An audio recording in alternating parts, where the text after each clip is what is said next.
Hello students, today we are going to sort out the problem number 27 and 28. The 27 problem number, from the following information, prepare balance sheet. They are given current ratio, liquid ratio, stock, fixed assets turnover ratio 2 times. Here we need to take sales, stock turnover ratio 6 times, average debt collection period 2 months. It is also known as a ACP, average collection period, or it is also known as a debtors velocity. Exam ಅಲ್ಲಿ ಅವರು ACP ಅಂತ ಕೇಳಿ ಅಥವಾ debtors velocity ಅಂತ ಕೇಳಿ confusion ಬೇಡ. This is nothing but a average debt collection period. Okay. Fixed assets is to shareholders net worth. ಎಷ್ಟಿದೆ 1:1. ಒಂದು ಭಾಗದಷ್ಟು ಫಿಕ್ಸ್ಡ್ ಅಸೆಟ್ಸ್ ಇದ್ರೆ ಅದೇ ಒಂದು ಭಾಗದಷ್ಟು ಶೇರ್ ಹೋಲ್ಡರ್ಸ್ ನೆಟ್ ವರ್ತ್ ಇದೆ. ಸೊ ಇಲ್ಲಿ ನಾವು ಈ ಫಾರ್ಮುಲಾಸ್ ಮಾಡುವಾಗ we need to take cost of sales ಅಥವಾ ಕಾಸ್ಟ್ ಆಫ್ ಕ್ಯಾಶ್ ಸೇಲ್ಸ್. ನೋಡ್ಕೊಳ್ಳಿ, ಯಾವ್ದಾದ್ರು ತಗೋಬಹುದು ಒಂದು ಐಟಮ್ನ. ಕಾಸ್ಟ್ ಆಫ್ ಸೇಲ್ಸ್ ಅಂತ ಹೇಳಿದ್ರೆ it is nothing but A sales. Cost of cash sales ಆದ್ರೂ ತಗೋಬಹುದು. ಎರಡರಲ್ಲಿ ಯಾವ ಐಟಮ್ ಬೇಕಾದ್ರೂ ನಾವು ತಗೋಬಹುದು. ನಮ್ಗೆ ಯಾವ್ದು ಅವೈಲಬಿಲಿಟಿ ಸಿಗುತ್ತೆ ಅದ್ರ ಬೇಸ್ ಮೇಲೆ. The next one, gross profit ratio 20%. Reserves is to share capital. ಎರಡರದ್ದು ಎಷ್ಟಿದೆ ರೇಷಿಯೋಸ್ ಅಂತ ಹೇಳಿದ್ರೆ, ರಿಸರ್ವ್ಸ್ 1.5 ಇದ್ರೆ ಶೇರ್ ಕ್ಯಾಪಿಟಲ್ 3 ಇದೆ. ಓಕೆನಾ, ಅರ್ಥ ಆಗ್ತಿದೆ ಅಲ್ವಾ? ರಿಸರ್ವ್ಸ್ 1.5 ಇದ್ರೆ ಶೇರ್ ಕ್ಯಾಪಿಟಲ್ 3 ಟೈಮ್ಸ್ ಇದೆ. Next, net working capital rupees 12 lakhs. Okay, ಈ ಪ್ರಾಬ್ಲಮ್ ನ ಮಾಡೋಣ. ಆಕ್ಚುಲಿ ಈ ಪ್ರಾಬ್ಲಮ್ ಸಿಮಿಲರ್ ಇತ್ತು, 25th 26th ಪ್ರಾಬ್ಲಮ್ ತರನೇ ಇತ್ತು. ಸೊ ಲಾಸ್ಟ್ ಕ್ಲಾಸ್ ಅಲ್ಲಿ ನಾವು ಡಿಸ್ಕಸ್ ಮಾಡಿದಾಗ ಕೆಲವು ಸ್ಟೂಡೆಂಟ್ಸ್ ಇಲ್ಲ ಮೇಡಮ್ ಇದನ್ನ ನೀವೇ ಮಾಡಿ ಅಂತ ಹೇಳಿದ್ರು. ಸೊ ಹಾಗಾಗಿ ಈಗ ಪ್ರಾಬ್ಲಮ್ಸ್ ನ ಮಾಡೋಣ. 27th ಪ್ರಾಬ್ಲಮ್ ನಾ ಹೇಳಿದ್ದೀನಿ ಆಲ್ರೆಡಿ. ಕ್ವೆಶನ್ ಅಲ್ಲಿ ಎಲ್ಲಾದ್ರೂ ಒಂದು ಕಡೆ ನಮ್ಗೆ ಲಿಂಕ್ ಕೊಟ್ಟಿರ್ತಾರೆ ಅಂತ. ಸೊ ಈ ಪ್ರಾಬ್ಲಮ್ ಅಲ್ಲಿ ಅವ್ರು ಕೊಟ್ಟಿರೋ ಲಿಂಕ್ ಯಾವುದು ಅಂತ ಹೇಳಿದ್ರೆ that is nothing but A net working capital. Okay, shall we start? Net working capital ಇಂದ ಸ್ಟಾರ್ಟ್ ಮಾಡೋಣ. This is 27th problem. So we are going to start with working capital. ಎಷ್ಟಿದೆ working capital? It is a 12 lakhs. So always working capital, this is the difference between what? This is the difference between current assets minus current liability. Working capital. Okay.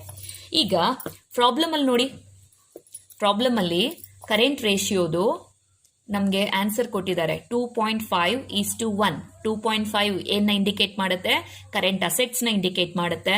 1 current ಲಯಬಿಲಿಟಿನ indicate ಮಾಡುತ್ತೆ. So ಅದನ್ನೇ ನಾನು ಇಲ್ಲಿ ಬರ್ಕೊಳ್ತೀನಿ. 2.5 minus 1 is equal to 1.5. C the difference. 2.5 ಅಲ್ಲಿ 1 ಹೋದ್ರೆ remaining will be 1.5. ಹಾಗಾದ್ರೆ out of 3 ratios ಅಲ್ಲಿ any 1 ರೇಷಿಯೋದು values ನ ಖಂಡಿತ ಎಕ್ಸಾಮ್ ಅಲ್ಲಿ ಕೊಟ್ಟಿರ್ತಾರೆ. ಸೊ ಇಲ್ಲೂ ನಮಗೂ ಅವೈಲಬಿಲಿಟಿ ಇರೋದು ಯಾವುದು ಅಂತ ಹೇಳಿದ್ರೆ ವರ್ಕಿಂಗ್ ಕ್ಯಾಪಿಟಲ್. ಸೊ ಹಾಗಾದ್ರೆ 1.5ಗೆ ವರ್ಕಿಂಗ್ ಕ್ಯಾಪಿಟಲ್ ಎಷ್ಟು?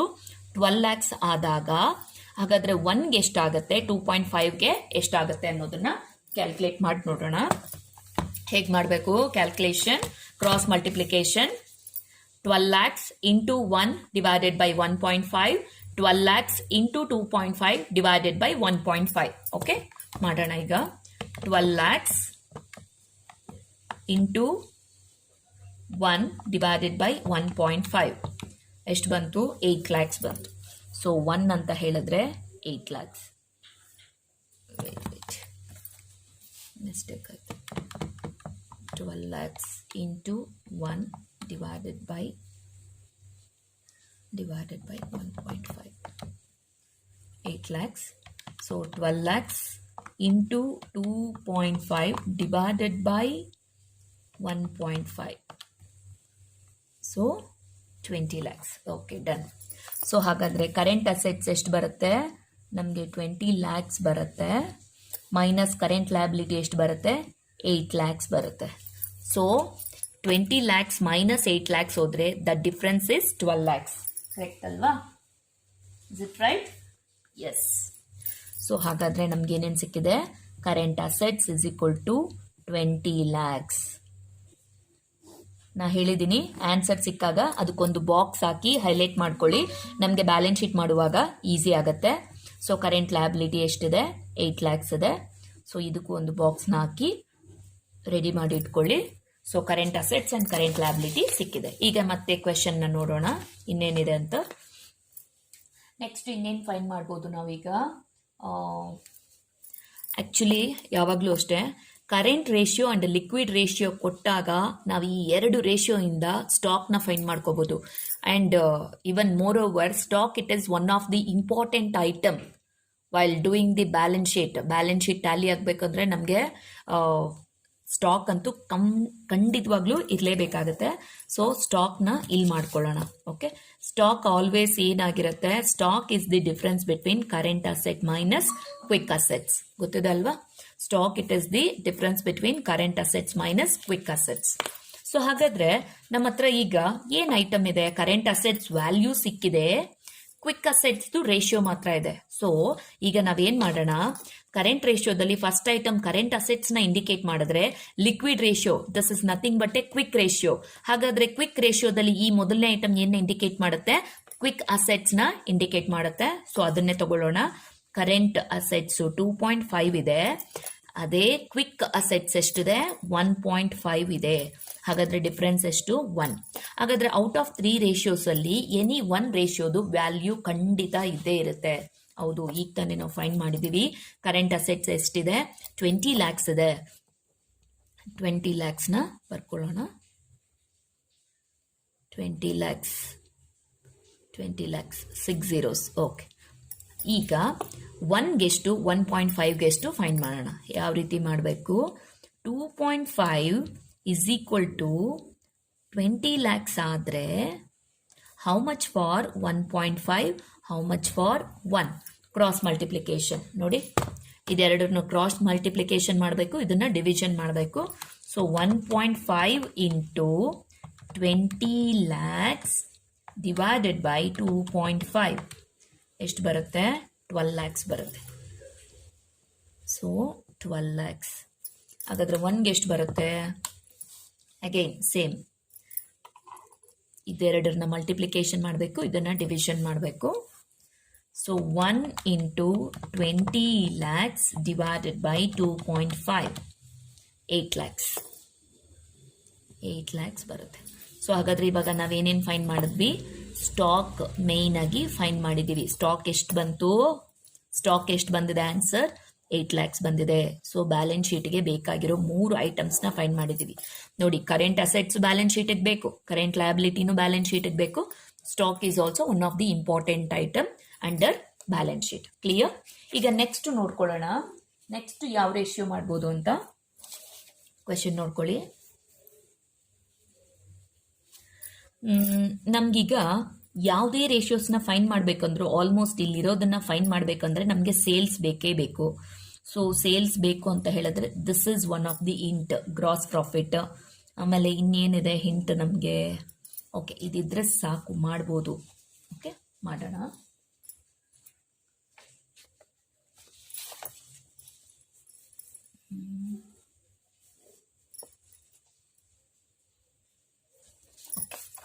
ಸ್ಟಾಕ್ ಸಿಕ್ಕಿದೆಯಲ್ಲ, ನಾವೀಗ ಸ್ಟಾಕ್ ಟರ್ನ್ ಓವರ್ ರೇಷಿಯೋ ಇಂದಾನೆ ಮಾಡೋಣ. ಓಕೆ,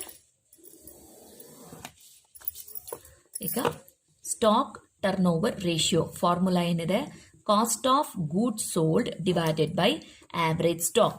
ಆವರೇಜ್ ಸ್ಟಾಕ್ ಅಂತ ಹೇಳಿದ್ರೆ opening stock plus closing stock divided by 2. Okay, ಅದಾದ್ರೂ ತಗೋಬಹುದು. ಅಥವಾ ಯಾವಾಗ ಕ್ವೆಶನ್ ಅಲ್ಲಿ ನಮಗೆ ಓಪನಿಂಗ್ ಅಂಡ್ ಕ್ಲೋಸಿಂಗ್ ಬ್ಯಾಲೆನ್ಸ್ ಇರೋದಿಲ್ಲ, ಒಂದೇ ಒಂದು ಸ್ಟಾಕ್ ಸಿಕ್ಕಿರುತ್ತೆ. ಫಾರ್ ಎಕ್ಸಾಂಪಲ್ ಇವಾಗ ಇಲ್ಲಿ ಸ್ಟಾಕ್ ಸಿಕ್ಕಿದೆ ಅಲ್ವಾ, ಇದನ್ನ ಏನಂತ ನಾವು ಕನ್ಸಿಡರ್ ಮಾಡಬೇಕು ಅಂದ್ರೆ ದಿಸ್ ಇಸ್ ಕ್ಲೋಸಿಂಗ್ ಸ್ಟಾಕ್ ಅಂತಾನೆ ಫೈಂಡ್ ಮಾಡಬೇಕು. ಓಕೆನಾ, ಕ್ಲೋಸಿಂಗ್ ಸ್ಟಾಕ್ ಅಂತಾನೆ ಕನ್ಸಿಡರ್ ಮಾಡಬೇಕು. ಸೊ ಇಲ್ಲಿ ನಮಗೆ ಓಪನಿಂಗ್ ಅಂಡ್ ಕ್ಲೋಸಿಂಗ್ ಸ್ಟಾಕ್ ಇಲ್ಲ ಅಂತ ಹೇಳಿದಾಗ ಇದನ್ನ ನಾವು ಜಸ್ಟ್ ಸ್ಟಾಕ್ ಅಂತಾನೆ ತಗೊಳ್ಳೋಣ. ಯಾವ ಸ್ಟಾಕು ಈಗ ತಾನೇ ನಮಗೆ ಸಿಕ್ತಲ್ಲ ಇಲ್ಲಿ, ಸ್ಟಾಕ್ 8 lakhs, ಇದನ್ನೇ ತಗೋಬಹುದು. ಓಕೆ, ಸೊ ಹಾಗಾದ್ರೆ stock turnover ratio answer ಎಷ್ಟು ಕೊಟ್ಟಿದ್ದಾನೆ ಕ್ವೆಶನ್ ಅಲ್ಲಿ, 6 ಕೊಟ್ಟಿದ್ದಾನೆ, 6 times. So 6 divided by cost of good sold divided by stock. Stock ಎಷ್ಟಿದೆ ಸ್ಟಾಕು ಈಗ ತಾನೇ ಫೈಂಡ್ ಮಾಡಿದ್ವಲ್ಲ, 8 lakhs ಇದೆ, ಅದನ್ನೇ ತಗೊಳ್ಳಿ 8 lakhs. ಈಗೇನು ಮಾಡಬೇಕು, cost of goods sold is equal to ಇದೆರಡನ್ನು ಮಲ್ಟಿಪ್ಲಿಕೇಶನ್ ಮಾಡಿದ್ರೆ ನಮಗೆ ಆನ್ಸರ್ ಸಿಗುತ್ತೆ. ಮಾಡೋಣ. 6 ಇಂಟು 8 lakhs ಎಷ್ಟು ಬಂತು, 48 lakhs. Cost of goods sold ಎಷ್ಟು, 48 lakhs. 48 lakhs. So cost of goods sold ಸಿಕ್ಕಿದೆ. ನಮ್ಗೇನು ಬ್ಯಾಲೆನ್ಸ್ ಶೀಟ್ ಬೇಡ, ಡೈರೆಕ್ಟಾಗಿ ಇದು ಅಪ್ಲಿಕೇಬಲ್ ಆಗಲ್ಲ, ಬಟ್ ಇಂಡೈರೆಕ್ಟ್ಲಿ ನಮಗೆ ಕಾಸ್ಟ್ ಆಫ್ ಗೂಡ್ಸ್ ಸೋಲ್ಡ್ ಸುಮಾರು ಐಟಮ್ಸ್ನ ಫೈಂಡ್ ಮಾಡ್ಕೊಳ್ಳೋದಕ್ಕೆ ನಮಗೆ ಹೆಲ್ಪ್ ಮಾಡುತ್ತೆ. Okay, so cost of goods sold ಸಿಕ್ಕಿದೆ. ಈಗೇನು ಮಾಡೋಣ, ನಮ್ಮ sales formula cost of goods sold plus G P. Sales is equal to cost of goods sold plus G P. ನೋಡಿ ಜಿ ಪಿ ಎಷ್ಟು ಕೊಟ್ಟಿದ್ದಾರೆ ಅಂತ, ಜಿ ಪಿ 20% ಇದೆ. ಸೊ ನಮಗೆ ಒಂದು ಅಸಂಪ್ಷನ್ ಇದೆ, ಗೊತ್ತಿದೆ ನಿಮಗೆ, sales it is always equal to 100% ಆದಾಗ ಜಿ ಪಿ 20% ಅಂತ ಅವರೇ ಕ್ವೆಶನ್ ಅಲ್ಲಿ ಹೇಳಿದ್ದಾರೆ. ಸೊ ಹಾಗಾದ್ರೆ ಉಳಿದಿರೋದು ಡಿಫ್ರೆನ್ಸ್ ಏನಾಗಿರುತ್ತೆ, 100 ಸೇಲ್ಸ್ ಅಲ್ಲಿ ಜಿ ಪಿ 20% ಹೋದ್ರೆ ಇನ್ನು ಉಳಿದಿರೋ 80% ಏನಾಗಿರುತ್ತೆ, ಕಾಸ್ಟ್ ಆಫ್ ಗೂಡ್ಸ್ ಸೋಲ್ಡ್ ಆಗಿರುತ್ತೆ. ಓಕೆನಾ. ಔಟ್ ಆಫ್ 3% ಅಲ್ಲಿ ಎನಿ 1% ಖಂಡಿತವಾಗ್ಲೂ ವ್ಯಾಲ್ಯೂ ಅವೈಲಬಿಲಿಟಿ ಇರುತ್ತೆ. ಹೌದು, ಅರ್ಥ ಆಗ್ತಿದ್ಯಾ? ಕಾಸ್ಟ್ ಆಫ್ ಗೂಡ್ಸ್ ಸೋಲ್ಡ್ ಏನಕ್ಕೆ ನಾವು ಫೈಂಡ್ ಮಾಡ್ಕೊಂಡ್ವಿ ಅಂತ, ಯಾಕೆ ಅಂತ ಹೇಳಿದ್ರೆ ನಮಗೆ ಸೇಲ್ಸ್ ಬೇಕು. ಅರ್ಥ ಆಗ್ತಿದ್ಯಾ? ಸೇಲ್ಸ್ ಬೇಕೇ ಬೇಕು, ಮುಂದೆ ಬರೋ ನಮಗೆ ಐಟಮ್ಸ್ ಫೈಂಡ್ ಮಾಡ್ಬೇಕಂದ್ರೆ ಸೇಲ್ಸ್ ಬೇಕು.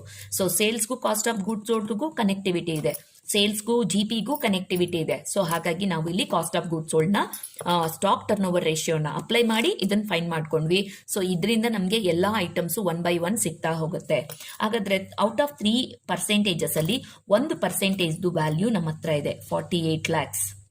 ಹಾಗಾದ್ರೆ 20%ಗೆ ಎಷ್ಟು, 100%ಗೆ ಎಷ್ಟು, ಯಾವ ರೀತಿ ಮಾಡಬೇಕು, 80% ಇಸ್ ಈಕ್ವಲ್ ಟು 48 lakhs ಆದಾಗ how much for 20%, how much for 100%, cross multiplication, 20 into 48 lakhs divided by 80 ಮಾಡೋಣ.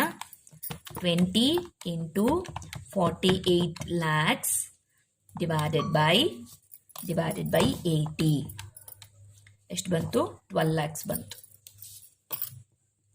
this is 12 lakhs. ಸೊ ಈಗ ಇದೆರಡನ್ನ ಕ್ರಾಸ್ ಮಲ್ಟಿಪ್ಲಿಕೇಶನ್ ಮಾಡೋಣ. 100 into 48 lakhs divided by 80. 100 into 48 lakhs divided by 80 ಎಷ್ಟು ಬಂತು, 60 lakhs. Okay, 60 lakhs. 60 lakhs. So 100%ಗೆ ಎಷ್ಟು, 60 lakhs. ಹಾಗಾದ್ರೆ 20%ಗೆ ಎಷ್ಟು, 12 lakhs. ನೋಡಿ ಕ್ಯಾಲ್ಕುಲೇಷನ್ ಸರಿ ಹೋಯ್ತಾ ಅಂತ ಒಂದ್ಸಲ ಕ್ರಾಸ್ ವೆರಿಫೈ ಮಾಡ್ಕೊಳ್ಳಿ. 48 lakhs ಪ್ಲಸ್ 12 lakhs ಎರಡು ಆಡ್ ಮಾಡಿದ್ರೆ 60 lakhs ಸಿಗ್ತಾ. ಸೊ ಹಾಗಾದ್ರೆ ನಮಗೆ ಬಂದಿರೋ ಆನ್ಸರ್ ಕರೆಕ್ಟು. ಏನೇನು ಫೈಂಡ್ ಮಾಡಿದ್ವಿ ಈಗ, ಸೇಲ್ಸ್ ಫೈಂಡ್ ಮಾಡಿದ್ವಿ, 60 lakhs ಬಂತು. ಇದಕ್ಕೊಂದು ಬಾಕ್ಸ್ ಹಾಕಿ ಇಟ್ಕೊಳ್ಳೋಣ. ನೆಕ್ಸ್ಟ್ ಜಿ ಪಿ ಫೈಂಡ್ ಮಾಡಿದ್ವಿ, ಜಿ ಪಿ 12 lakhs ಬಂದಿದೆ, ಇದಕ್ಕೊಂದು ಬಾಕ್ಸ್ ಹಾಕಿ ಇಟ್ಕೊಳ್ಳೋಣ. ಕ್ಲಿಯರ್? ಸೊ ಹಾಗಾದ್ರೆ ಸ್ಟಾಕ್ ಟರ್ನ್ ಓವರ್ ರೇಷಿಯೋದಿಂದ ನಮಗೆ cost of goods sold, sales, G P ಎಲ್ಲ ಸಿಕ್ತು. ನೆಕ್ಸ್ಟ್ ಈಗ ಏನು ಮಾಡೋಣ, ಆವ್ರೇಜ್ ಡೆಪ್ಟ್ ಕಲೆಕ್ಷನ್ ಪೀರಿಯಡ್ 2 months ಇದೆ. ಅದಾದ್ಮೇಲೆ ಫಿಕ್ಸ್ಡ್ ಅಸೆಟ್ಸು ಮತ್ತು ಶೇರ್ ಹೋಲ್ಡರ್ಸ್ ನೆಟ್ವರ್ತು ಎರಡು 1:1 ಇದೆ. ಓಕೆನಾ. ಸೊ 1 by 1 ಮಾಡ್ತಾ ಹೋಗೋಣ. ಈಗ ಆವ್ರೇಜ್ ಕಲೆಕ್ಷನ್ ಪೀರಿಯಡ್ ಮಾಡೋಣ, ಎ ಸಿ ಪಿ ಮಾಡೋಣ. ಎ ಸಿ ಪಿ ಆನ್ಸರ್ ಎಷ್ಟು ಕೊಟ್ಟಿದ್ದಾರೆ, 2 months. Okay, 2 months.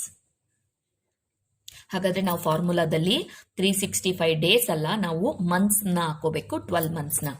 ಹಾಗಾದ್ರೆ ಎ ಸಿ ಪಿ ಫಾರ್ಮುಲಾ ಏನಿದೆ, ಡೆಟಾಸ್ ಟರ್ನ್ ಓವರ್ ರೇಷಿಯೋ ಫಾರ್ಮುಲಾ ಏನಿದೆ ಅದನ್ನ ರಿವರ್ಸ್ ಆರ್ಡರ್ ಅಲ್ಲಿ ಹಾಕೋಬೇಕು.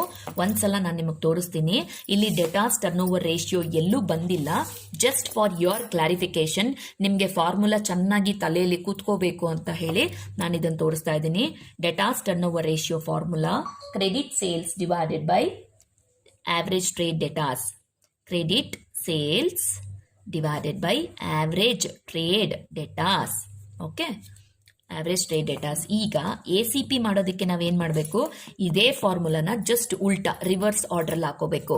ಆವ್ರೇಜ್ ಟ್ರೇಡ್ ಡೆಟಾರ್ಸ್ ಅಂತ ಹೇಳಿದ್ರೆ ಇದರಲ್ಲಿ opening and closing balances of debtors plus bills receivable ಮತ್ತೆ closing balance of debtors and bills receivable divided by 2 ಇರುತ್ತೆ. ಓಕೆನಾ. ಆದ್ರೆ ಈ ಪ್ರಾಬ್ಲಮ್ ಅಲ್ಲಿ ನಮಗೆ ಓಪನಿಂಗ್ ಅಂಡ್ ಕ್ಲೋಸಿಂಗ್ ಬ್ಯಾಲೆನ್ಸ್ ಇಲ್ಲ. Problem is so simple. ಅವ್ನು 2 ವರ್ಷದ ಡೇಟಾ ನಮಗೆ ಕೊಟ್ಟಿಲ್ಲ, 1 ವರ್ಷದಿರೋದು.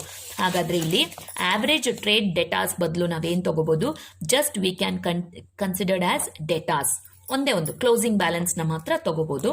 Divided by credit sales into ಏನ್ ಮಾಡಬೇಕು, 12 ಮಂತ್ಸ್ ಆರ್ 365 ಡೇಸ್. ಇದೇ ಅಲ್ವಾ ಇರೋದು ಫಾರ್ಮುಲಾ. ಈಗ ನಮಗೆ 365 ಡೇಸ್ ಬೇಡ. ಯಾಕೆ ಬೇಡ? ಪ್ರಾಬ್ಲಮ್ ಅಲ್ಲಿ 2 ಮಂತ್ಸ್ ಅಂತ ಹೇಳಿದಾನೆ. ಸೊ ಹಾಗಾಗಿ ನಾವಿಲ್ಲಿ ಫಾರ್ಮುಲಾದಲ್ಲಿ 12 ಮಂತ್ಸ್ನ ತಗೊಳ್ಳೋಣ. ನಮಗೆ 365 ಡೇಸ್ ಬೇಡ. Okay, so ACP is equal to ACP ಎಷ್ಟು ಕೊಟ್ಟಿದ್ದಾನೆ? 2 ಮಂತ್ಸ್ ಅಲ್ವಾ. So 2 is equal to debtors ನಮಗೆ ಗೊತ್ತಿಲ್ಲ, ಆದರೆ ಕ್ರೆಡಿಟ್ ಸೇಲ್ಸ್ ಇದೆಯಾ ನಮ್ಮ ಹತ್ರ? ನೋಡಿ, ಸೇಲ್ಸ್ ಇದೆಯಾ? ಎಸ್, ಸೇಲ್ಸ್ ಈಗ ತಾನೇ ನಾವು ಫೈಂಡ್ ಮಾಡಿದ್ದೀವಿ 60 lakhs. ಆದರೆ ಪ್ರಾಬ್ಲಮ್ ಅಲ್ಲಿ ಕ್ಯಾಶ್ ಸೇಲ್ಸ್, ಕ್ರೆಡಿಟ್ ಸೇಲ್ಸ್ ಅಂತ ಸೆಗ್ರಿಗೇಟ್ ಮಾಡಿಲ್ಲ. There is availability of only sales. Question ತುಂಬಾ ಸಿಂಪಲ್ ಇದೆ. ನಮಗೆ ಇಲ್ಲಿ ಸೇಲ್ಸ್ ಮಾತ್ರ ಇದೆ, ತಲೆನೇ ಕೆಡಿಸ್ಕೋಬೇಡಿ. ಕ್ರೆಡಿಟ್ ಸೇಲ್ ಜಾಗದಲ್ಲಿ ನೀವು ಬರೀ ಸೇಲ್ಸ್ನೇ ತಗೊಳ್ಳಿ. 60 lakhs ಇಂಟು 12 ಮಂತ್ಸ್. ಈಗ ಏನ್ ಮಾಡ್ಬೇಕಂತ ಹೇಳ್ತೀನಿ ನೋಡಿ. ಫಸ್ಟ್ ಇದೆರಡನ್ನು ಮಲ್ಟಿಪ್ಲಿಕೇಶನ್ ಮಾಡ್ಕೊಳ್ಳಿ. 60 lakhs ಇಂಟು 2 ಮಾಡಿ. 60 lakhs ನೋಡ್ಕೊಳ್ಳಿ, 60 lakhs ಇದೆ ಇಲ್ಲ ಆಲ್ರೆಡಿ. ಇಂಟು 2 ಮಾಡ್ತೇನೆ. ಎಷ್ಟು ಬರುತ್ತಾಗ? 1 crore 20 lakhs. 1 crore 20 lakhs. 1 crore 20 lakhs. Okay, is equal to ಇದೆರಡನ್ನು ನಾವೀಗ ಮಲ್ಟಿಪ್ಲಿಕೇಶನ್ ಮಾಡಿದ್ದೀವಿ. Okay, is equal to debtors and 12 ಇದೆರಡನ್ನು ಕನ್ಸಿಡರ್ ಮಾಡಿಬಿಡಿ. ಓಕೆ, ಈಗೇನು ಮಾಡಬೇಕು? Debtors is equal to 1 crore 20 lakhs divided by 12. ಹಾಗಾದರೆ ಡೆಟಾರ್ಸ್ ಎಷ್ಟು ಬರುತ್ತೆ?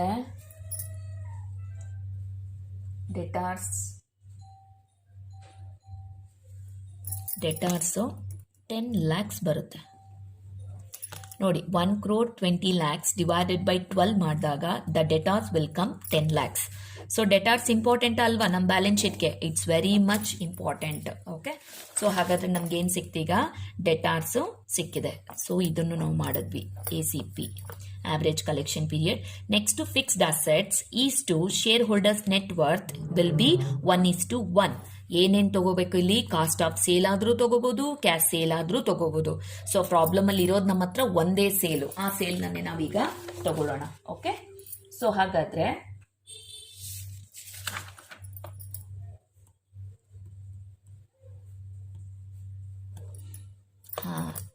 ಇದು ವರ್ಕಿಂಗ್ ಕ್ಯಾಪಿಟಲ್ ಅಲ್ವಾ?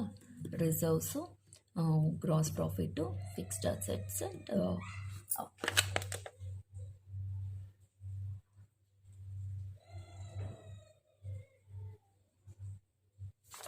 ಓಕೆ.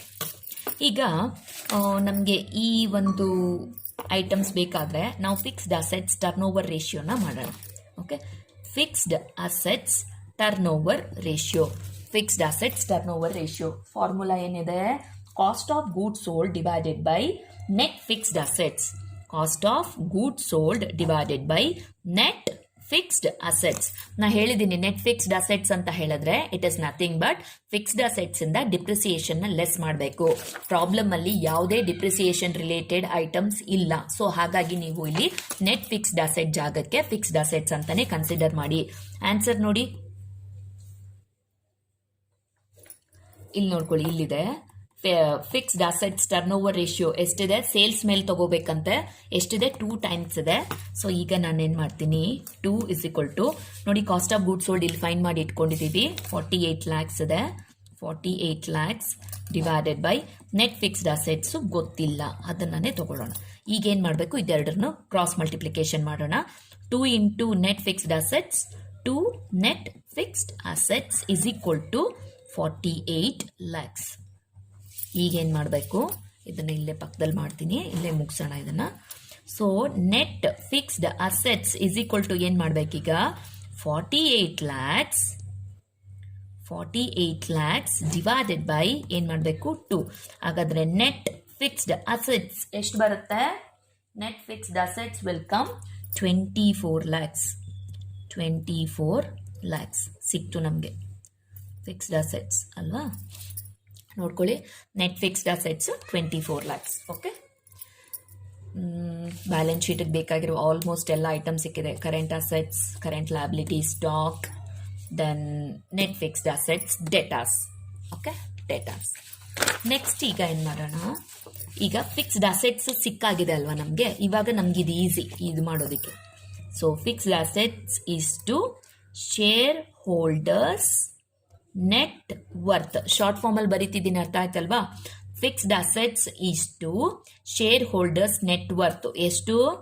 1:1. ಹಾಗಾದ್ರೆ ಫಿಕ್ಸ್ಡ್ ಅಸೆಟ್ಸ್ ನಮ್ಗೆ ಈಗ ಸಿಕ್ಕಿರೋದೆಷ್ಟು? 24 lakhs. ಫಿಕ್ಸ್ಡ್ ಅಸೆಟ್ಸ್ 24 lakhs ಆದ್ರೆ ಹಾಗಾದ್ರೆ ಶೇರ್ ಹೋಲ್ಡರ್ಸ್ ನೆಟ್ ವರ್ತ್ ಎಷ್ಟಿರುತ್ತೆ? The same 24 lakhs. Because ratio ನೋಡ್ಕೊಳ್ಳಿ, 1:1. ಇದು 1 ಆದ್ರೆ ಇದು 1 ಇರುತ್ತೆ. ಇದು ಈಗ 24 lakhs ಅಂದ್ರೆ share holders net worth also 24 lakhs. Okay, so ಈಗ ಇದನ್ನು ನಾವು ಇಲ್ಲಿ ಬ್ರಾಕೆಟ್ ಅಲ್ಲಿ ಬರ್ಕೊಂಡು ಬಿಡೋಣ, ಬಾಕ್ಸ್ ಹಾಕಿ. Share holders net worth is equal to 24 lakhs. Okay, so ಹಾಗಾದ್ರೆ ಇದನ್ನ ಸಾರ್ಟ್ ಔಟ್ ಮಾಡಿದ್ವಿ. ನೆಕ್ಸ್ಟ್ ಇರೋದೇನಿದೆ? Gross profit ratio. ಇದು ಆಯ್ತಲ್ವಾ? Next reserves and reserves is to share capital 1.5:3 ಮಾಡೋಣ. ಇದನ್ನ reserves is to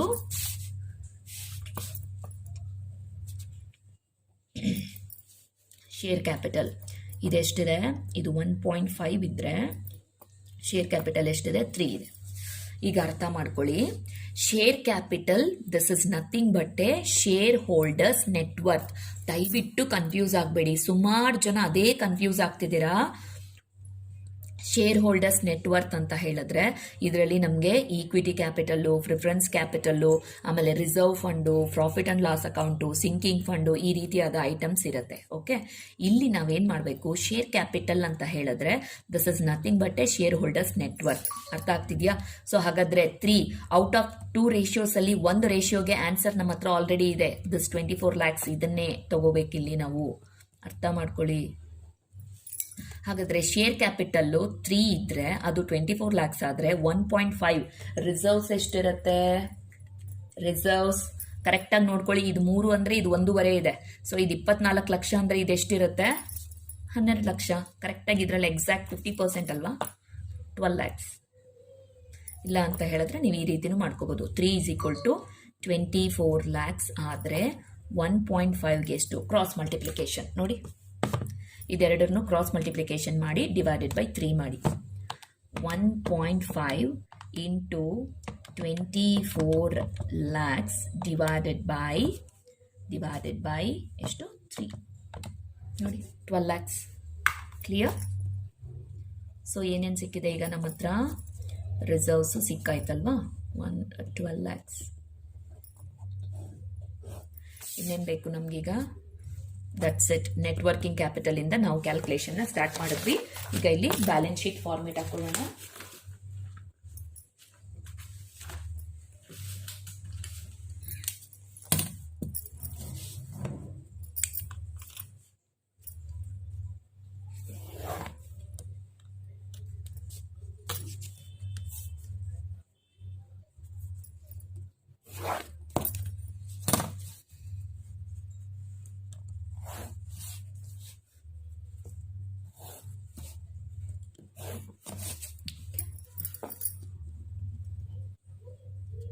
Balance sheet.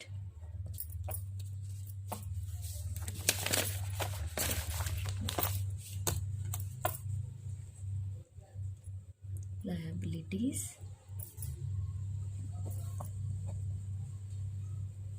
Assets. Okay, ಈಗ ನಮಗೆ ಗೊತ್ತಿರೋಷ್ಟು ಐಟಮ್ಸ್ನ ಫಸ್ಟ್ ಬರ್ಕೊಂಡು ಬರೋಣ. ಫಸ್ಟ್ ಇಲ್ಲಿ ಏನು ಬರುತ್ತೆ? ಫಿಕ್ಸ್ಡ್ ಅಸೆಟ್ಸ್ ಬರುತ್ತೆ, ನೆಕ್ಸ್ಟು ಕರೆಂಟ್ ಅಸೆಟ್ಸ್ ಬರುತ್ತೆ ಅಲ್ವಾ? ಇಲ್ಲಿ ಶೇರ್ ಕ್ಯಾಪಿಟಲ್ಲು, ಆಮೇಲೆ ರಿಸರ್ವ್ಸ್. ಓಕೆ, ಈಗ 1 by 1 ನೋಡ್ತಾ ಹೋಗೋಣ. ಕರೆಂಟ್ ಅಸೆಟ್ ಎಷ್ಟಿದೆ? 20 lakhs ಇದೆ. ಬರ್ಬಿಡೋಣ. Current assets 20 lakhs. Fixed assets ನೋಡಿ, ಫಿಕ್ಸ್ಡ್ ಅಸೆಟ್ಸ್ ಎಷ್ಟಿದೆ? 24 lakhs ಇದೆ. 24 lakhs. ಶೇರ್ ಕ್ಯಾಪಿಟಲ್ ನೆಟ್ವರ್ತ್ ಎಷ್ಟಿದೆ? 24 lakhs ಇದೆ. 24 lakhs. ದೆನ್ ರಿಸರ್ವ್ಸ್ ಎಷ್ಟಿದೆ? 12 lakhs ಇದೆ ಆಯ್ತಲ್ವಾ? ನೆಕ್ಸ್ಟ್ ಈಗ ಏನು ಮಾಡೋಣ? ಕರೆಂಟ್ ಲಯಬಿಲಿಟಿ ಎಷ್ಟಿದೆ? 8 ಲ್ಯಾಕ್ಸ್ ಇದೆ. ಕರೆಂಟ್ ಲಯಬಿಲಿಟಿ 8 ಲ್ಯಾಕ್ಸ್ ಇದೆ. ಇನ್ನು ಯಾವುದಾದ್ರೂ balance sheet related items, current assets ಆಯಿತು, ಕರೆಂಟ್ ಲಯಬಿಲಿಟಿ ಆಯಿತು, ದೆನ್ ನೆಟ್ ಫಿಕ್ಸ್ಡ್ ಅಸೆಟ್ಸ್ ಆಯಿತು. Stock that is one of the item under current assets ಅಲ್ವಾ. ಸೊ ಸ್ಟಾಕ್ ಎಷ್ಟಿದೆ? ಸ್ಟಾಕ್ 8 ಲ್ಯಾಕ್ಸ್ ಇದೆ. ಇದನ್ನು ಇನ್ನರ್ ಕಾಲಮಲ್ಲಿ ತೋರಿಸಿ. 8 ಲ್ಯಾಕ್ಸ್. ಅದಾದಮೇಲೆ ಡೆಟಾರ್ಸ್ ಎಷ್ಟಿದೆ? 10 ಲ್ಯಾಕ್ಸ್ ಇದೆ. ಸೊ ಡೆಟಾರ್ಸ್ 10 ಲ್ಯಾಕ್ಸ್. ನೋಡಿ, ಅರ್ಥ ಮಾಡ್ಕೊಳ್ಳಿ. ಕರೆಂಟ್ ಅಸೆಟ್ಸು ಟೋಟಲ್ 20 ಲ್ಯಾಕ್ಸ್ ಇದೆ. ಓಕೆನಾ? ಆ 20 ಲ್ಯಾಕ್ಸಲ್ಲಿ ಸ್ಟಾಕ್ 8 ಲ್ಯಾಕ್ಸು, ಡೆಟಾಸು 10 ಲ್ಯಾಕ್ಸು, ಟೋಟಲ್ 18 ಲ್ಯಾಕ್ಸ್ ಆಯಿತು. ಇನ್ನು 2 ಲ್ಯಾಕ್ಸ್ ಇನ್ನೇನಾದರೂ ಕ್ಯಾಲ್ಕುಲೇಷನ್ ತೋರಿಸಿದೀವ? ಇನ್ನೇನು ಐಟಮ್ಸ್ ಇಲ್ಲ ನೋಡಿ. ಹಾಗಾದರೆ ಅದನ್ನೇನಂತ ಕನ್ಸಿಡರ್ ಮಾಡಬೇಕು? Cash in hand. ಓಕೆ, ಎಷ್ಟು? 2 ಲ್ಯಾಕ್ಸ್. ಸರಿ ಹೋಯ್ತಲ್ವ? ಈಗ ನಮ್ಮ 20 ಲಕ್ಷ, 8 ಲಕ್ಷ, 10 ಲಕ್ಷ, 2 ಲಕ್ಷ. ಇದೇನಿದು? Balancing figure. ಇದ್ರೊಳಗಡೆ ಸಬ್ ಐಟಮ್ ಅಂಡರಲ್ಲಿ ನಾವು ಇನ್ನರ್ ಕಾಲಮಲ್ಲಿ ಕ್ಯಾಲ್ಕುಲೇಷನ್ ತೋರಿಸುವಾಗ 2 ಲ್ಯಾಕ್ಸ್ನ ಕ್ಯಾಶ್ ಇನ್ ಹ್ಯಾಂಡ್ ಅಂತ ಅಂದ್ಕೊಳ್ತೀವಿ. ಸೊ ಹಾಗಾದರೆ 20 ಲ್ಯಾಕ್ಸು ಔಟರ್ ಕಾಲಮ್ ಟ್ಯಾಲಿ ಆಯಿತು. ಓಕೆ, ಇನ್ಯಾವುದಾದ್ರೂ ಐಟಮ್ಸ್ ಇದೆಯಾ ಟ್ಯಾಲಿ ಆಗೋ ಅಂಥದ್ದು? ಇನ್ನೊಂದ್ಸಲ ರೀಚೆಕ್ ಮಾಡ್ಕೊಳ್ಳಿ. ಸ್ಟಾಕ್ ಆಯಿತು, ಡೆಟಾರ್ಸ್ ಆಯಿತು, ದೆನ್ ಶೇರ್ ಕ್ಯಾಪಿಟಲ್ ಆಯಿತು, ರಿಸರ್ವ್ಸ್ ಆಯಿತು. ಈಗ ಒಂದ್ಸಲ ಟೋಟಲ್ ಮಾಡೋಣ ಎಷ್ಟು ಬಂದಿದೆ ಅಂತ. 24 ಲ್ಯಾಕ್ಸ್, 20 ಲ್ಯಾಕ್ಸ್, 44 ಲ್ಯಾಕ್ಸ್. ದೆನ್ 24 ಲ್ಯಾಕ್ಸ್ 12 ಲ್ಯಾಕ್ಸ್ ಅಂತ ಹೇಳಿದ್ರೆ 36 ಲ್ಯಾಕ್ಸ್. 36 ಲ್ಯಾಕ್ಸ್ ಪ್ಲಸ್ 8 ಲ್ಯಾಕ್ಸ್ ಅಂತ ಹೇಳಿದ್ರೆ 44 ಲ್ಯಾಕ್ಸ್. ಬೇಕಾದರೆ ನೀವು ಕ್ಯಾಲ್ಕುಲೇಷನ್ ಮಾಡಿ. ಸೊ ಹಾಗಾದರೆ ಬ್ಯಾಲೆನ್ಸ್ ಶೀಟ್ ಎಷ್ಟು ಬಂತು? 44 ಲ್ಯಾಕ್ಸ್ ಬಂತು. ಎಷ್ಟನೇ ಪ್ರಾಬ್ಲಮ್ ಇದು? 27th problem. ಓಕೆ, ಈಗ ನಾವು ನೆಕ್ಸ್ಟ್ 28th ಪ್ರಾಬ್ಲಮ್ನ ಮಾಡೋಣ. ಓಕೆ, ಕ್ವೆಶನ್ ನೋಡ್ಕೊಳ್ಳಿ. From the following pertaining to Yogesh limited prepare its trading and profit and loss account and balance sheet. So ಈ ಪ್ರಾಬ್ಲಮ್ ಅಲ್ಲಿ ನಾವು 2 ಸ್ಟೇಟ್ಮೆಂಟ್ ಮಾಡಬೇಕಾಗತ್ತೆ. ನಿಮ್ಮ 14 ಮಾರ್ಕ್ಸ್ಗೆ ಪ್ರಾಬ್ಲಮ್ಸ್ ಇದೇ ರೀತಿ ಇರುತ್ತೆ. 2 ಸ್ಟೇಟ್ಮೆಂಟ್ನ ಕೇಳ್ತಾರೆ. ಒಂದು profit and loss account balance sheet ಮಾಡಿ ಅಂತನಾದ್ರೂ ಕೇಳ್ಬೋದು, ಅಥವಾ trading and profit and loss account balance sheet ಮಾಡಿ ಅಂತನಾದ್ರೂ ಕೇಳಬಹುದು. ಓಕೆ, ಏನೇನು ಕೊಟ್ಟಿದ್ದಾರೆ ಐಟಮ್ಸ್ನ ನೋಡ್ಕೊಳ್ಳೋಣ. ಕರೆಂಟ್ ರೇಷಿಯೋ ಕೊಟ್ಟಿದ್ದಾರೆ, ಕ್ವಿಕ್ ರೇಷಿಯೋ ಕೊಟ್ಟಿದ್ದಾರೆ, ಪ್ರೊಪ್ರೈಟರಿ ರೇಷಿಯೋ ಕೊಟ್ಟಿದ್ದಾರೆ, ಗ್ರಾಸ್ ಪ್ರಾಫಿಟ್ ರೇಷಿಯೋ ಕೊಟ್ಟಿದ್ದಾರೆ, ಡೆಟಾಸ್ ವೆಲಾಸಿಟಿ ಅಂತ ಹೇಳಿದ್ರೆ ಏನಂತ ಹೇಳಿದೆ ನಾನು? This is nothing but ACP, average collection period. Okay, 40 days ಇದೆ. ಸೇಲ್ಸ್ ಕೊಟ್ಬಿಟ್ಟಿದ್ದಾರೆ ನೋಡಿ, ಇಲ್ಲಿ ಸೇಲ್ಸ್ ಕೊಟ್ಟಿದ್ದಾರೆ 7,30,000. ಸೊ ಎಲ್ಲಿ ಅಮೌಂಟ್ ಇರುತ್ತೆ ಅಲ್ಲಿಂದ ನಾವು ಕ್ಯಾಲ್ಕುಲೇಷನ್ ನ ಯಾವಾಗಲೂ ಸ್ಟಾರ್ಟ್ ಮಾಡ್ತೀವಿ. ವರ್ಕಿಂಗ್ ಕ್ಯಾಪಿಟಲ್ ಕೊಟ್ಟಿದ್ದಾರೆ ಈ ಪ್ರಾಬ್ಲಮ್ ಅಲ್ಲಿ. ಸೊ ಸೇಲ್ಸ್ ಆಯ್ತು, ವರ್ಕಿಂಗ್ ಕ್ಯಾಪಿಟಲ್ ಆಯ್ತು. ನಮಗೆ 2 ಹಿಂಟ್ ಇದೆ ಪ್ರಾಬ್ಲಮ್ಸ್ ಅಲ್ಲಿ. ದೆನ್ ಬ್ಯಾಂಕ್ ಓವರ್ ಡ್ರಾಫ್ಟ್ ಕೊಟ್ಟಿದ್ದಾರೆ 15,000, ಶೇರ್ ಕ್ಯಾಪಿಟಲ್ ಕೊಟ್ಟಿದ್ದಾರೆ 2,50,000. Closing stock is 10% more than the opening stock. Closing stock opening ಸ್ಟಾಕ್ಗಿಂತ ಎಷ್ಟು ಜಾಸ್ತಿ ಆಗಿದೆ? 10% ಜಾಸ್ತಿ ಆಗಿದೆ. ಓಪನಿಂಗ್ ಸ್ಟಾಕ್ಗಿಂತ ಕ್ಲೋಸಿಂಗ್ ಸ್ಟಾಕ್ ದೊಡ್ಡದು ಇದರಲ್ಲಿ. ಓಕೆನಾ? 10% ಜಾಸ್ತಿ ಆಗಿದೆ. Net profit is 10% of the capital employed. Net profit ಎಷ್ಟಿದೆ?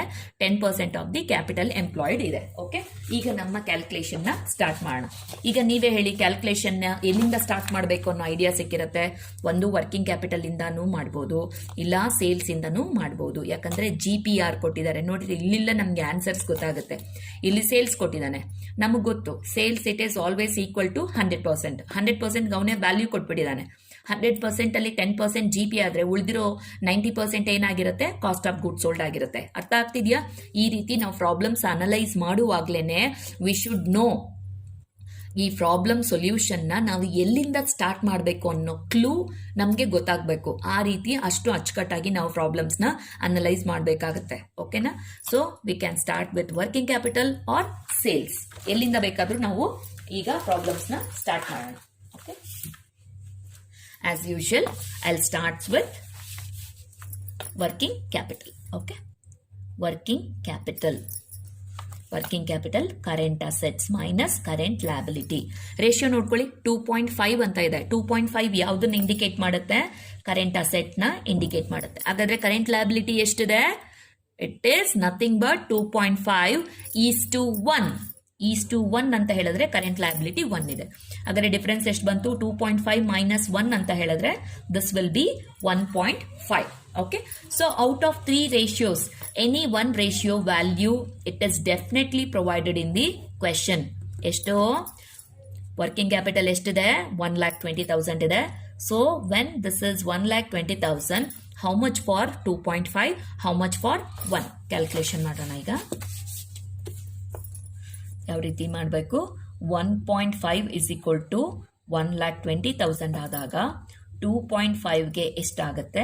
1ಗೆ ಎಷ್ಟಾಗುತ್ತೆ? ಕ್ರಾಸ್ ಮಲ್ಟಿಪ್ಲಿಕೇಶನ್ನ ಮಾಡೋಣ ಈಗ. ಸೊ 2.5 ಇಂಟು 1,20,000 ಡಿವೈಡೆಡ್ ಬೈ 1.5 ಎಷ್ಟು ಬಂತು? It is 2 lakhs. 2 lakhs. 2.5 2 lakhs ಬಂತು. ಹಾಗಾದ್ರೆ 1ಗೆ ಎಷ್ಟಾಗುತ್ತೆ? Again cross multiplication. 1 into 1,20,000 divided by 1.5. 1 into 1,20,000 divided by 1.5. ಎಷ್ಟು ಬಂತು? 80,000. 80,000 ಬಂತು. ಓಕೆ, ಸೊ ಕರೆಂಟ್ ಅಸೆಟ್ಸ್ ಎಷ್ಟು? 2 lakhs ಬಂತು. ಮೈನಸ್ 1ಗೆ ಎಷ್ಟು ಬಂದಿದೆ? 80,000. ನೋಡ್ಕೊಳ್ಳಿ, ಸರಿ ಇದೆಯಾ ತಪ್ಪಿದೆಯಾ? 2 lakhs ಅಲ್ಲಿ 80,000 ಹೋದ್ರೆ ಉಳಿಯೋದೆಷ್ಟು? 1,20,000. ಕರೆಕ್ಟ್ ಅಲ್ವಾ? ಸೊ ಈಗ ನಮ್ಗೆ ಏನ್ ಐಟಮ್ ಸಿಕ್ಕಿದೆ ಅದನ್ನ ಬಾಕ್ಸ್ ಹಾಕಿಟ್ಕೊಂಡ್ಬಿಡೋಣ. ಕರೆಂಟ್ ಅಸೆಟ್ಸ್ 2 lakhs ಅಂತ ಸಿಕ್ಕಿದೆ. Will make it box. Current liability 80,000. So ನಮಗೆ ಬ್ಯಾಲೆನ್ಸ್ ಶೀಟ್ಗೆ ಬೇಕಾಗಿರೋ 2 ಐಟಮ್ಸ್ ಇತ್ತು. ಈಗ ನೆಕ್ಸ್ಟ್ ಏನು ಮಾಡೋಣ?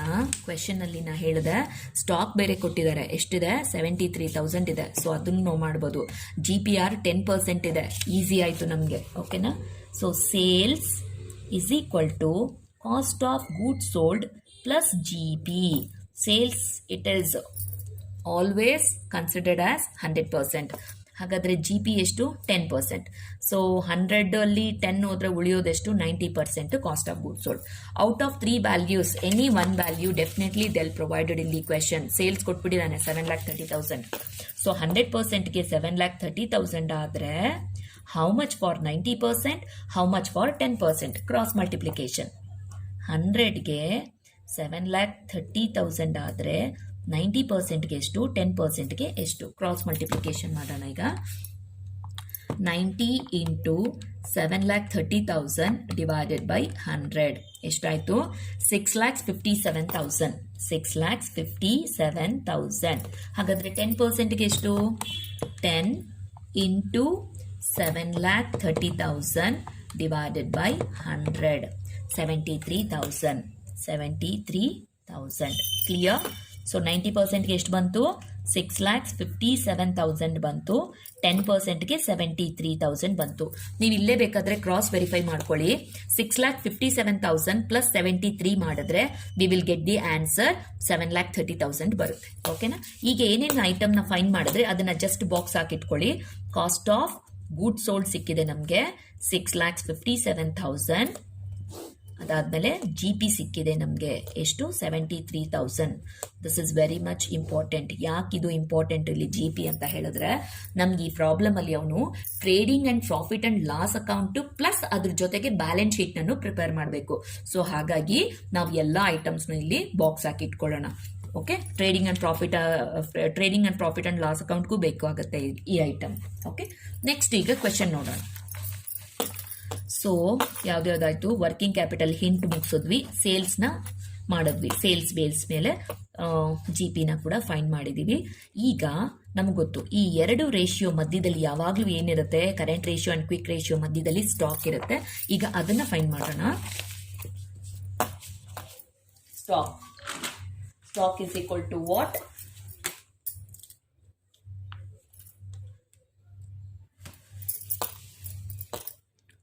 Stock is equal to current assets minus quick assets. Okay, question ನೋಡ್ಕೊಳ್ಳಿ. ಈಗ ಕ್ವೆಶನ್ ಅಲ್ಲಿ 2.5 ಏನ ಇಂಡಿಕೇಟ್ ಮಾಡುತ್ತೆ?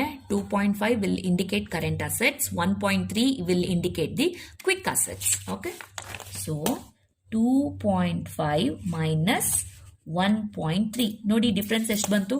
2.5 minus 1.3 ಬಂದಿದಷ್ಟು ಡಿಫರೆನ್ಸ್ ಈಗ 1.2. 2.5 minus 1.3 ಮಾಡಿ, you will get the difference is 1.2. Out of 3 values ಯಾವ್ದನ್ನ ಒಂದು ವ್ಯಾಲ್ಯೂ ನಿಮ್ಮ ಹತ್ರ ಇದೆಯಾ? ಔಟ್ ಆಫ್ 3 ವ್ಯಾಲ್ಯೂಸ್ ಸ್ಟಾಕ್ ಆಗ್ಬೋದು, ಕರೆಂಟ್ ಅಸೆಟ್ ಆಗ್ಬೋದು, quick asset. Yes, current asset ಇದೆ ನಮ್ಮ ಹತ್ರ 2 lakhs ಇದೆ, ಬರ್ಕೊಳ್ಳಿ ಅದನ್ನ 2 lakhs. So 2.5 is equal to 2 lakhs ಆದಾಗ how much for 1.3 and how much for 1.2? ಮಾಡೋಣ ಈಗ cross multiplication. 1.3 into 2 lakhs divided by 2.5. 1.3 into 2 lakhs divided by 2.5. ಎಷ್ಟು ಬಂತು ಆನ್ಸರ್? 1,04,000 ಬಂದಿದೆ. 1,04,000 ಇದೆಷ್ಟು ಬರುತ್ತೆ? 1,04,000 ಬರುತ್ತೆ. ಸೊ ಹಾಗಾದರೆ ಮತ್ತೀಗ ಇದೆರಡನ್ನ ಮಲ್ಟಿಪ್ಲಿಕೇಶನ್ ಮಾಡ್ಕೊಳ್ಳೋಣ. 1.2 into 2 lakhs divided by 2.5. 1.2 into 2 lakhs divided by 2.5 ಎಷ್ಟು ಬಂತು? 96,000 ಬಂದಿದೆ. 96,000.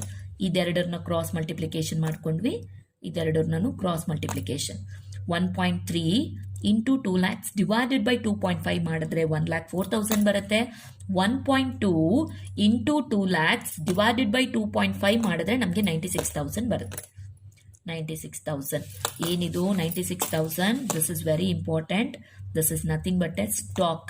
96,000 ಬಾಕ್ಸ್ ಹಾಕೋಬೇಕಲ್ಲ. ಆಮೇಲೆ ಕ್ವಿಕ್ ಅಸೆಟ್ಸ್ ಎಷ್ಟು ಸಿಕ್ಕಿದೆ ನಮಗೆ? 1,04,000 ಸಿಕ್ಕಿದೆ. ಇದೇನು ಬ್ಯಾಲೆನ್ಸ್ ಶೀಟಿಗೆ ಡೈರೆಕ್ಟಾಗಿ ಬರಲ್ಲ, ಜಸ್ಟ್ ಈ ಐಟಮ್ ಮಾತ್ರ ಇಂಪಾರ್ಟೆಂಟ್. ಓಕೆನಾ? ಈಗ ನೆಕ್ಸ್ಟ್ ನೋಡೋಣ. ನೆಕ್ಸ್ಟ್ ಏನಿದೆ? ಸೊ ಸ್ಟಾಕ್ ಫೈಂಡ್ ಮಾಡ್ಕೊಂಡ್ವಿ. ಈಗ ನೆಕ್ಸ್ಟ್ ಇರೋದು proprietary ratio. Okay, proprietary ratio ಮಾಡೋಣ. Proprietary ratio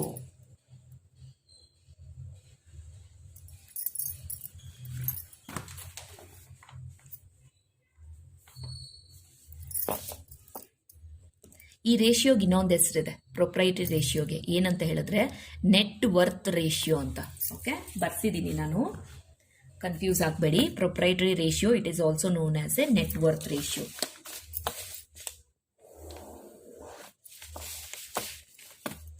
net worth ratio formula net worth divided by total assets. Net worth ಎಷ್ಟಿದೆ? ಪ್ರೊಪ್ರೈಟರಿ ರೇಷಿಯೋ ಎಷ್ಟಿದೆ? 0.6 is equal to net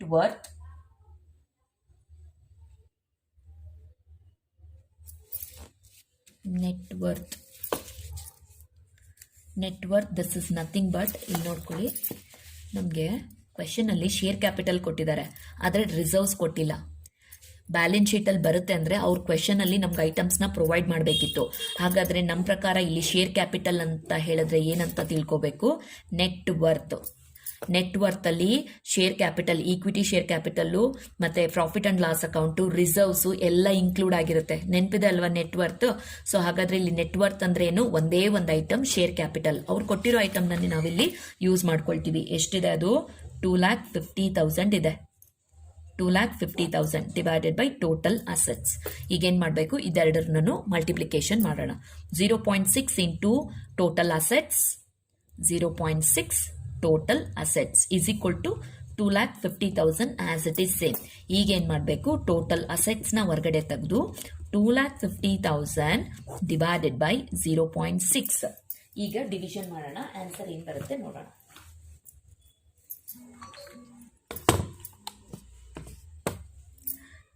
2,50,000 divided by 0.6. ನೋಡಿ answer ಎಷ್ಟು ಬಂದಿದೆ? Answer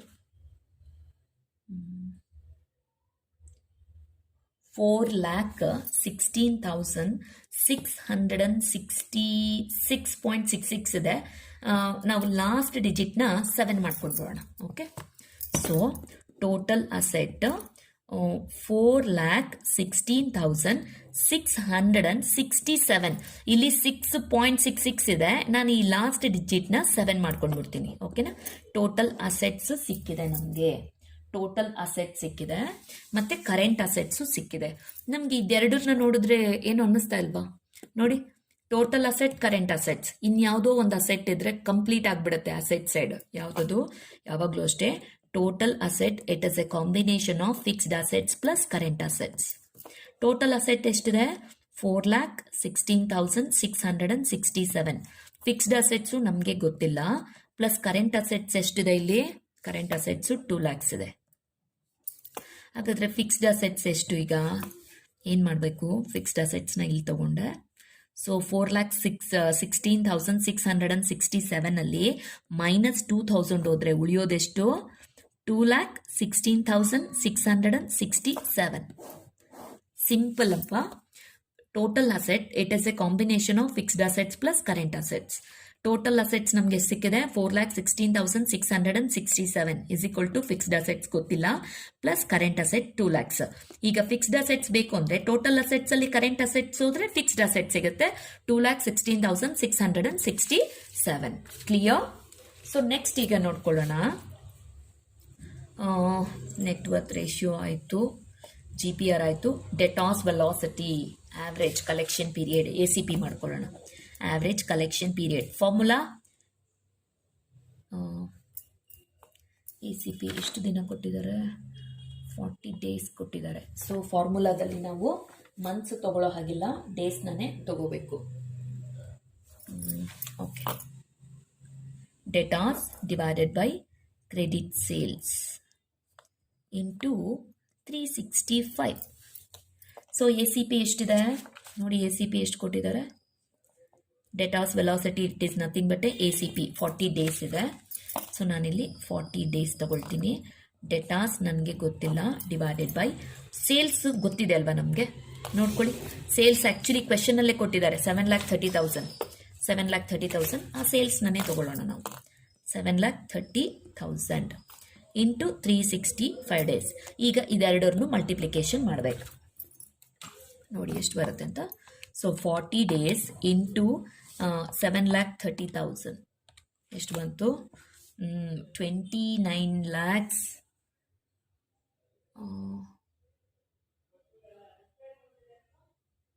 2,92 lakhs. Okay, 2,92 lakhs is equal to ಇದೆರಡರನ್ನು multiplication ಮಾಡಿದೆ, ಇಷ್ಟು ಬಂದಿದೆ. Is equal to debtors into 365 days. Debtors 365 days. ಈಗೇನು ಮಾಡಬೇಕು? ಡೆಟಾರ್ಸ್ ಇಸ್ ಈಕ್ವಲ್ ಟು ಇದನ್ನ ಹಾಕೋಬೇಕು, 2,92 lakhs. Okay,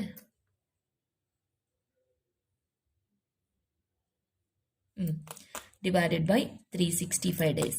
So debtors is equal to divided by 2,92 lakhs divided by 365 days. ಎಷ್ಟು ಬಂತು? 80,000. ಸೊ ಡೆಟಾರ್ಸ್ ಸಿಕ್ತು ನಮಗೆ. ಓಕೆ, ಡೆಟಾರ್ಸ್ ಸಿಕ್ತು. ಇದು ಆಯಿತು, ಸೇಲ್ಸ್ ಆಯಿತು, ವರ್ಕಿಂಗ್ ಕ್ಯಾಪಿಟಲ್ ಆಯಿತು, ಬ್ಯಾಂಕ್ ಓವರ್ ಡ್ರಾಫ್ಟ್ ಅವರೇ ವ್ಯಾಲ್ಯೂ ಕೊಟ್ಟಿದ್ದಾರೆ. So share capital this is nothing but A net worth ಅಂತ ತಗೊಂಡು ನಾವು ಮಾಡಿದ್ದೀವಿ. ಈಗ closing stock is 10% more than the opening stock ಅಂತ ಹೇಳಿದ್ದಾರೆ. ಈಗ ಇದೊಂದು ಕ್ಯಾಲ್ಕುಲೇಷನ್ ಪೆಂಡಿಂಗ್ ಇದೆ, ಇದೊಂದು ಕ್ಯಾಲ್ಕುಲೇಷನ್ ಪೆಂಡಿಂಗ್ ಇದೆ. Net profit is 10% on the capital employed. ಮಾಡೋಣ ಈಗ. ಫಸ್ಟ್ ಈಗ ಸ್ಟಾಕ್ದು ಮುಗಿಸ್ಬಿಡೋಣ. ಏನಂತ ಹೇಳ್ತಿದ್ದಾರೆ? Closing stock 10% more than the opening stock. ಅರ್ಥ ಆಯ್ತಾ? ಕ್ಲೋಸಿಂಗ್ ಸ್ಟಾಕ್ 10% ಮೋರ್, ಅದಕ್ಕೆ ನಾನು ಅಪ್ ಆರೋ ಹಾಕಿದ್ದೀನಿ, ಅಪ್ವರ್ಡ್ ಅಲ್ಲಿ ಡೈರೆಕ್ಷನ್ ಅಲ್ಲಿ ಇರುವಂತ ಆರೋ ಹಾಕಿದ್ದೀನಿ, ಜಾಸ್ತಿ ಇದೆ ಅಂತ. 10% more than the opening stock.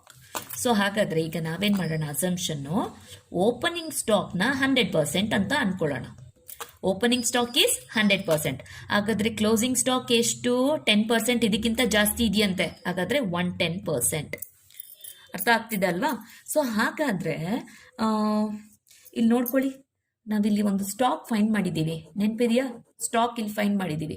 ಹಾಗಾದ್ರೆ ನಾವು ಸ್ಟಾಕ್ ಫೈಂಡ್ ಮಾಡೋ ಸ್ಟಾಕ್ ಏನಾಗಿರುತ್ತೆ? ಓಪನಿಂಗ್ ಸ್ಟಾಕಾ ಕ್ಲೋಸಿಂಗ್ ಸ್ಟಾಕಾ? ಏನಂತ ಹೇಳ್ಕೊಟ್ಟಿದ್ದೀನಿ ನಾನು? ನಾವೇನು ಸ್ಟಾಕ್ ಫೈಂಡ್ ಮಾಡ್ತೀವಿ, this is nothing but a closing stock. ಅರ್ಥ ಆಗ್ತಿದ್ಯಾ? ಸ್ಟಾಕ್ ನಾವಾಗಲೇ ಫೈಂಡ್ ಮಾಡಿದ್ವಿ ಅಲ್ಲ, this is nothing but a closing stock. So ಹಾಗಾದರೆ ನಾವೇನು ಮಾಡಬೇಕು, 110%ಗೆ 96,000 ಆದರೆ 100%ಗೆ ಎಷ್ಟು ಕ್ರಾಸ್ ಮಲ್ಟಿಪ್ಲಿಕೇಶನ್ ಇಲ್ಲೇ ಮಾಡ್ಕೊಳ್ಳಿ. 96,000 ಇಂಟು 100 ಡಿವೈಡೆಡ್ ಬೈ 110.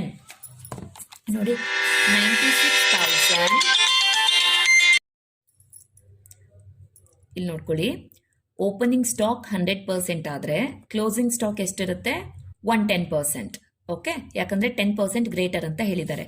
ನಮ್ಗೆ ಇಲ್ಲಿ ಸಿಕ್ಕಿರೋ ಸ್ಟಾಕ್ ಏನು, ಕ್ಲೋಸಿಂಗ್ ಸ್ಟಾಕ್ ಎಷ್ಟಿದೆ, 96,000. ಹಾಗಾದರೆ ಕ್ಲೋಸಿಂಗ್ ಸ್ಟಾಕ್ 110%ಗೆ 96,000 ಆದರೆ 100%ಗೆ ಎಷ್ಟು ಅಂತ ಕ್ರಾಸ್ ಮಲ್ಟಿಪ್ಲಿಕೇಶನ್ ಮಾಡಿದಾಗ V will get the answer. Opening stock 87,273 ಬರುತ್ತೆ. ಓಕೆ, 100 ಇಂಟು 96,000 ಡಿವೈಡೆಡ್ ಬೈ 110 ಮಾಡಿದಾಗ you will get the opening stock of rupees 87,273. Clear? Next ಇನ್ನೇನಿದೆ, ಇನ್ನೊಂದು ಕ್ಯಾಲ್ಕುಲೇಷನ್ ಇದೆ, ಇದನ್ನು ಇಲ್ಲೇ ಮಾಡ್ಬಿಡೋಣ. Net profit is 10% of the capital employed. ಹಾಗಾದ್ರೆ ನಮ್ಗೆ ಏನ್ ಬೇಕೀಗ, we need the capital employed. ಆ ಕ್ಯಾಲ್ಕುಲೇಷನ್ ಈಗ ತೋರಿಸೋಣ. Capital employed, it is nothing but it is a combination of fixed assets plus working capital. Capital employed ಅಂತ ಹೇಳಿದ್ರೆ ಏನು, so simple. Capital employed is fixed assets plus working capital.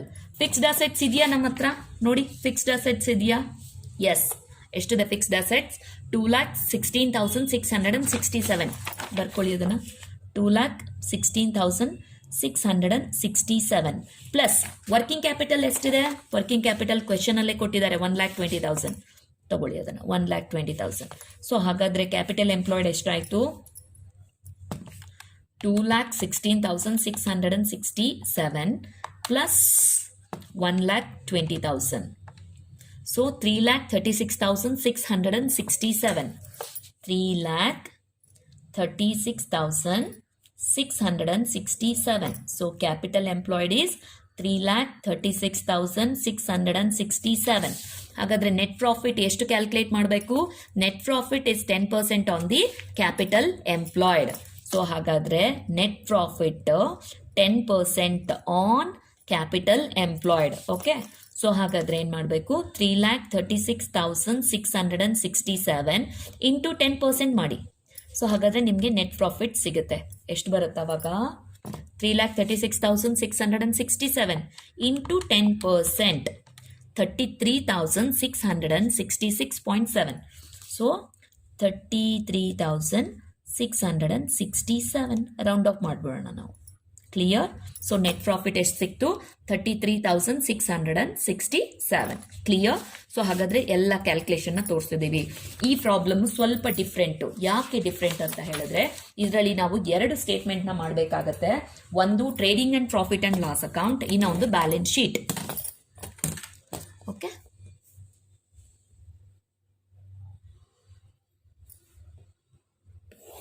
First trading and profit and loss account ಮಾಡೋಣ, ಅದಾದಮೇಲೆ balance ಶೀಟ್ನ ಮಾಡೋಣ.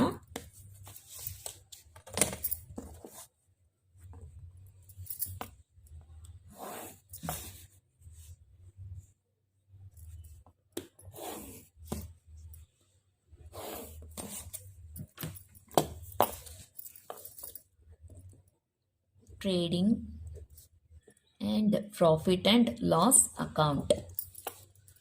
So particulars, amount, particulars, amount. Okay, so trading and profit and loss account andre first items ಏನು ತಗೋಬೇಕು ನಾವು? First item we need to consider here opening stock. Debit ಸೈಡಲ್ಲಿ first item ಏನು ತಗೋಬೇಕು? 2 opening stock. 2 opening stock ಇದೆಯಾ ನಮ್ಮ ಹತ್ರ? Opening stock, yes. ನೋಡಿ, ಓಪನಿಂಗ್ ಸ್ಟಾಕು ಇದೆ ನಮ್ಮ ಹತ್ರ, ಕ್ಲೋಸಿಂಗ್ ಸ್ಟಾಕು ಇದೆ. ಅರ್ಥ ಆಗ್ತಿದೆ ಅಲ್ವಾ? ಓಪನಿಂಗ್ ಸ್ಟಾಕ್ ಎಷ್ಟಿದೆ? 87,273. 87,273. ನೆಕ್ಸ್ಟ್ ಐಟಮ್ ಬೈ ಸೇಲ್ಸ್ ತೊಗೊಂಡ್ಬರೋಣ. ಸೇಲ್ಸ್ ಆಲ್ರೆಡಿ ಕ್ವೆಶನಲ್ಲಿ ಕೊಟ್ಟಿದ್ದಾರಲ್ವಾ? ನೋಡಿ, ಸೇಲ್ಸ್ ಎಷ್ಟಿದೆ? 7,30,000 ಇದೆ. 7,30,000. ಹಾಗೆ ಬೈ ಕ್ಲೋಸಿಂಗ್ ಸ್ಟಾಕು ತೊಗೊಂಡ್ಬೋಣ. ಕ್ಲೋಸಿಂಗ್ ಸ್ಟಾಕು ನಾವೇ ಫೈಂಡ್ ಮಾಡಿದ್ದೀವಲ್ವಾ. ಕ್ಲೋಸಿಂಗ್ ಸ್ಟಾಕ್ ಎಷ್ಟಿದೆ? ಕ್ಲೋಸಿಂಗ್ ಸ್ಟಾಕ್ ನೋಡಿ, ಕ್ಲೋಸಿಂಗ್ ಸ್ಟಾಕ್ ಅಂತ ನಾವು ಫೈಂಡ್ ಮಾಡಿದ್ವಿ, 96,000 ಬಂತು. ಸೊ ಕ್ಲೋಸಿಂಗ್ ಸ್ಟಾಕು 10% ಗ್ರೇಟರ್ ಇದೆ ಓಪನಿಂಗ್ ಸ್ಟಾಕ್ಗಿಂತ ಅಂತ ಹೇಳಿದ್ವಿ. ಸೊ 96,000 ಏನು ಕ್ಲೋಸಿಂಗ್ ಸ್ಟಾಕ್. 96,000. ಇನ್ನೇನು ಬೇಕು? Trading and profit and loss ಅಕೌಂಟಲ್ಲಿ ಇನ್ನೇನು ಬರುತ್ತೆ? ಜಿ ಪಿ ಬರುತ್ತೆ. G P. So actually G P ಲಾಸ್ಟಲ್ಲಿ ಬರಬೇಕು. ಇಲ್ಲಿ ಒಂದು ಐಟಮ್ ಮಿಸ್ಸಿಂಗ್ ಇದೆ, ಏನು ಅಂತ ಹೇಳ್ತೀನಿ. ಜಿ ಪಿ ಎಷ್ಟಿದೆ? ಜಿ ಪಿ ಎಷ್ಟಿದೆ? 73,000 ಇದೆ. 73,000 ನೋಡ್ರಪ್ಪ, ಇದು ಕಾಮನ್ ಸೆನ್ಸ್. ಈಗ ಓಪನಿಂಗ್ ಸ್ಟಾಕ್ ಆಯಿತು, ಕ್ಲೋಸಿಂಗ್ ಸ್ಟಾಕ್ ಆಯಿತು, ಸೇಲ್ಸ್ ಆಯಿತು. ಹಾಗಾದರೆ ಸೇಲ್ಸ್ ಬಂದಮೇಲೆ ಇಲ್ಲಿ ಒಂದು ಐಟಮ್ ಬರಬೇಕಲ್ವಾ? ಏನದು? ಪರ್ಚೇಸ್. ಸೇಲ್ಸ್ ಬಂದಮೇಲೆ ಇಲ್ಲಿ ಪರ್ಚೇಸ್ ಬರಬೇಕು. ಓಪನಿಂಗ್ ಸ್ಟಾಕ್ ಬಂದಮೇಲೆ ಇಲ್ಲಿ ಕ್ಲೋಸಿಂಗ್ ಸ್ಟಾಕ್ ಬರಬೇಕು. ಆಗಲೇ ಅದು ಟ್ರೇಡಿಂಗ್ ಅಕೌಂಟ್ ಆಗೋದು. ಅದಾದಮೇಲೆ ಮುಂದುವರಿಯುತ್ತೆ ಪ್ರಾಫಿಟ್ ಆ್ಯಂಡ್ ಲಾಸ್ ಅಕೌಂಟ್. ಅಂದರೆ ಎಕ್ಸ್ಪೆನ್ಸಸ್ಸು ಇನ್ಕಮ್ ಬಂದಾಗ ನಮಗೆ ಪ್ರಾಫಿಟ್ ಆ್ಯಂಡ್ ಲಾಸ್ ಅಕೌಂಟ್ ಸಿಗುತ್ತೆ. ಓಕೆನಾ? ಆದರೆ ಪರ್ಚೇಸ್ಗೆ ರಿಲೇಟೆಡ್ ಯಾವುದು ಟ್ರಾನ್ಸಾಕ್ಷನ್ಸ್ ನಾವು ಮಾಡಿಲ್ಲ. ಓಕೆ, ಸೊ ಹಾಗಾದರೆ ಈಗ ನಾವು ಫಸ್ಟು ಕ್ರೆಡಿಟ್ ಸೈಡ್ ಆ್ಯಡ್ ಮಾಡ್ಕೊಂಡ್ಬೋಣ. 7,30,000 ಪ್ಲಸ್ 96,000 ಮಾಡಿದಾಗ ಎಷ್ಟಾಗುತ್ತೆ ಅಂದರೆ 8,26,000 ಆಗುತ್ತೆ. ಓಕೆ, ಸೊ ಕ್ರೆಡಿಟ್ ಸೈಡ್ ಅಷ್ಟು ಬಂದರೆ ಡೆಬಿಟ್ ಸೈಡ್ ಎಷ್ಟು ಬರಬೇಕು? ಸೇಮ್ ವ್ಯಾಲ್ಯೂ ಬರಬೇಕು, 8,26,000 ಬರಬೇಕು. ಆದರೆ ಇಲ್ಲಿ ಆ್ಯಕ್ಚುಲಿ ಎಷ್ಟು ಬರ್ತಿದೆ ನೋಡೋಣ. ಇಲ್ಲಿ ನಾವು ಆ್ಯಡ್ ಮಾಡ್ಕೊಳ್ಳೋಣ. ಓಪನಿಂಗ್ ಸ್ಟಾಕ್ ಎಷ್ಟಿದೆ? 87,273 ಪ್ಲಸ್ 73,000 ಜಿ ಪಿ ಎಷ್ಟಾಯಿತು? 1,60,273 ಆಯಿತು. ಹಾಗಾದರೆ ಮೈನಸ್ ಮಾಡೋಣ. 8,26,000 ಎಷ್ಟು ಡಿಫ್ರೆನ್ಸ್ ಇದೆ ನೋಡೋಣ. ಎಷ್ಟು ಡಿಫ್ರೆನ್ಸ್ ಇದೆ? 6,65,727. ಏನಿದು? This is nothing but balancing figure. ಎಷ್ಟು? 6,65,727. ಏನಿದು? Purchase. This is nothing but purchase. Common sense use ಮಾಡಿ. ಸೇಲ್ಸ್ ಬಂದಿದೆ ಅಂದರೆ ಪರ್ಚೇಸ್ ಬರಬೇಕು. ಓಪನಿಂಗ್ ಸ್ಟಾಕ್ ಬಂದಿದೆ ಅಂದರೆ ಕ್ಲೋಸಿಂಗ್ ಸ್ಟಾಕ್ ಬರಲೇಬೇಕು. ಆಗಷ್ಟೇ ಟ್ಯಾಲಿ ಆಗುತ್ತೆ. ಓಕೆನಾ? ಸೊ ಹಾಗಾದರೆ ನೆಕ್ಸ್ಟು ಟ್ರೇಡಿಂಗ್ ಅಕೌಂಟ್ ಮುಗಿದೋಯ್ತು. ಈಗ ಇದರಲ್ಲೇ ನೆಕ್ಸ್ಟ್ ಏನು ಕಂಟಿನ್ಯೂ ಆಗುತ್ತೆ? Profit and loss account continue ಆಗುತ್ತೆ. ಅದಕ್ಕೆ ಇದರ ಹೆಸರು ಏನು ಅಂತ ಹೇಳಿದ್ರೆ trading and profit and loss account. Okay, ಹಾಗಾದರೆ ಪ್ರಾಫಿಟ್ ಆ್ಯಂಡ್ ಲಾಸ್ ಅಕೌಂಟಲ್ಲಿ ಫಸ್ಟ್ ಐಟಮ್ ಎಲ್ಲಿ ತಗೋಬೇಕು? ಫಸ್ಟ್ ಐಟಮ್ ನಾವು ಕ್ರೆಡಿಟ್ ಸೈಡ್ ತಗೋಬೇಕು. ಈ ಜಿ ಪಿ ಏನಿದೆ ದಿಸ್ ಇಸ್ ಕ್ಲೋಸಿಂಗ್ ಬ್ಯಾಲೆನ್ಸ್ ಆಗುತ್ತೆ. ಈಗ ಓಪನಿಂಗ್ ಬ್ಯಾಲೆನ್ಸ್ನ ಇಲ್ಲಿ ತಗೊಳ್ಳೋಣ. Same by G P. ಏನಿದು? Opening balance. Brought down, carry down ಹಾಕೊಳ್ತೀವಲ್ಲ, ಇದು ಬ್ರಾಡ್ ಡೌನ್. ಓಕೆ, ಎಷ್ಟಿದೆ? 73,000. Same as it is 73,000. Okay, the next one ಇಲ್ಲಿ ಈಗ ಗ್ರಾಸ್ ಪ್ರಾಫಿಟ್ ಬಂದ್ರೆ ಡೆಬಿಟ್ ಸೈಡ್ ಏನ್ ಬರಬೇಕು? ಕಾಮನ್ ಸೆನ್ಸ್ ಯೂಸ್ ಮಾಡಿ. G P gross profit credit side ಬಂದ್ರೆ ಹಾಗಾದ್ರೆ ಡೆಬಿಟ್ ಸೈಡ್ ಏನ್ ಬರಬೇಕು? ಎನ್ ಪಿ ಬರಲೇಬೇಕಲ್ವಾ? Net profit. ಎನ್ ಪಿ ಎಷ್ಟಿದೆ? ಎನ್ ಪಿ ಕ್ಯಾಲ್ಕುಲೇಟ್ ಮಾಡಿದ್ವಲ್ಲ, ಎಷ್ಟು ಬಂದಿದೆ? 33,667. Okay, 33,667. Okay, is there any other items ಅಂತ ನೋಡಿದ್ರೆ ಪ್ರಾಫಿಟ್ ಆ್ಯಂಡ್ ಲಾಸ್ ಅಕೌಂಟ್ಗೆ ರಿಲೇಟೆಡ್ ಯಾವುದೂ ಇಲ್ಲ ನೋಡಿ. ಇದು balance sheet, cost of goods sold ಬರಲ್ಲ. ಜಿ ಪಿ ಆಲ್ರೆಡಿ ನಾವು ತಗೊಂಡಾಯಿತು. ಸ್ಟಾಕು ಕ್ಲೋಸಿಂಗ್ ಸ್ಟಾಕ್ ಅಂತ ತಗೊಂಡಿದ್ದೀವಿ. ಕ್ವಿಕ್ ಅಸೆಟ್ ಬರಲ್ಲ. ಟೋಟಲ್ ಅಸೆಟ್ಸ್ ಇದು ಅಸೆಟ್ ಬರೋದು. ಇದು balance sheet item. Debtors balance sheet item. Opening stock ತಗೊಂಡಾಗಿದೆ. ಓಕೆನಾ?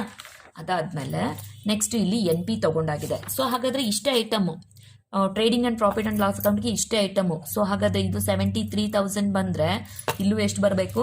73,000 ಬರಬೇಕು. ಆದರೆ ನಮ್ಗೆ ಯಾಕೋ ಇಲ್ಲಿ ಬೇರೆ ಹೊಡಿತಿದೆ ಅಲ್ವಾ? ಎಷ್ಟು ಡಿಫ್ರೆನ್ಸ್ ಇದೆ ನೋಡೋಣ. 73,000 ಮೈನಸ್ 33,667 ಮೈನಸ್ ಮಾಡೋಣ. ಎಷ್ಟು ಬಂತು? 39,333. 39,333 333. ಹಾಗಾದರೆ ಏನಿದು? ಇದು actually profit and loss account ಅಲ್ವಾ ಕಂಟಿನ್ಯೂ ಆಗ್ತಿರೋದು. ಹಾಗಾದರೆ ಈ ಡಿಫ್ರೆನ್ಸ್ನ ನಾವೇನಂತ ಕರಿಬೇಕು? This is nothing but a operating expenses. Operating expenses ಏನಿದು? Balancing figure. ಅರ್ಥ ಆಗ್ತಿದೆಯಾ?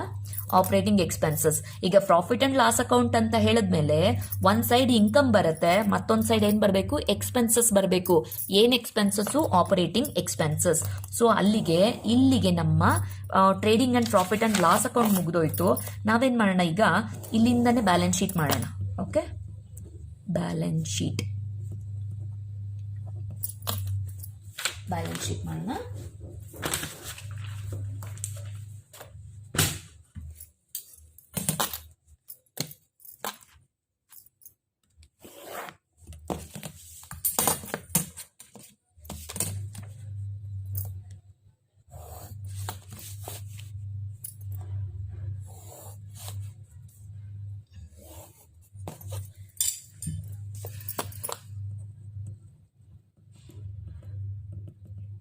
liabilities amount, assets amount. Okay, ಈಗ ಫಸ್ಟ್ ಯಾವ ಅಸೆಟ್ ತಗೊಳ್ಳೋಣ? ಫಿಕ್ಸ್ಡ್ ಅಸೆಟ್ಸ್ ತಗೊಳ್ಳೋಣ. ಓಕೆ, ಫಿಕ್ಸ್ಡ್ ಅಸೆಟ್ಸ್ ಎಷ್ಟಿದೆ? 2,16,667. Okay, so fixed assets 2,16,667. ಅದಾದಮೇಲೆ ಕರೆಂಟ್ ಅಸೆಟ್ಸ್ ನೋಡ್ಕೊಳ್ಳಿ. ಕರೆಂಟ್ ಅಸೆಟ್ ಎಷ್ಟಿದೆ? 2 lakhs ಇದೆ. 2 lakhs ಕರೆಂಟ್ ಅಸೆಟ್ಸ್. ಇದರಲ್ಲಿ ಬರೋ ಸಬ್ ಐಟಮ್ಸು ಸ್ಟಾಕ್ ಬರುತ್ತೆ, ಡೆಟಾಸ್ ಬರುತ್ತೆ. ಬಿಕಾಸ್ ಅದೆರಡು ನಾವು ಫೈನ್ ಮಾಡಿದೀವಿ ಅಲ್ವಾ. ನೋಡಿ, ಸ್ಟಾಕ್ ಎಷ್ಟಿದೆ? 96,000 ಇದೆ ಸ್ಟಾಕ್.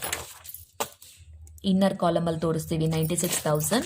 ಡೆಟಾಸ್ ಎಷ್ಟಿದೆ? ಡೆಟಾಸ್ 80,000 ಇದೆ. 80,000 ಅರ್ಥ ಮಾಡ್ಕೊಳ್ಳಿ. ಟೋಟಲ್ ಕರೆಂಟ್ ಅಸೆಟ್ಸ್ ಅಲ್ಲಿ 2 lakhs ಅಲ್ಲಿ 96,000 ಪ್ಲಸ್ 80,000. 96,000 ಪ್ಲಸ್ 80,000 ಎಷ್ಟಾಯಿತು? 1,76,000 ಆಯಿತು. ಆದರೆ ಟೋಟಲ್ ಕರೆಂಟ್ ಅಸೆಟ್ಸ್ ಎಷ್ಟಿದೆ? 2 lakhs ಇದೆ. ಮೈನಸ್ 2 lakhs ಮಾಡಿ.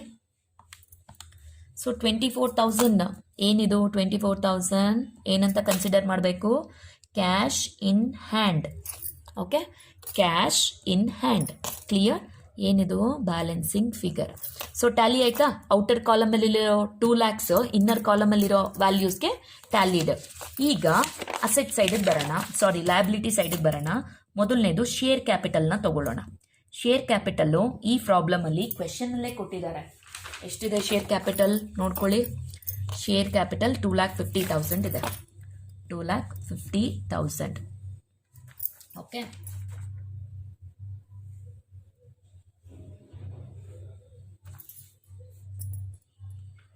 $2,50,000 ಇದೆ. ದೆನ್ ರಿಸರ್ವ್ಸ್ ಇದೆಯಾ?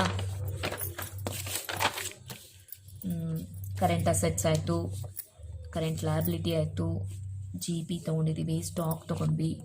Total assets opening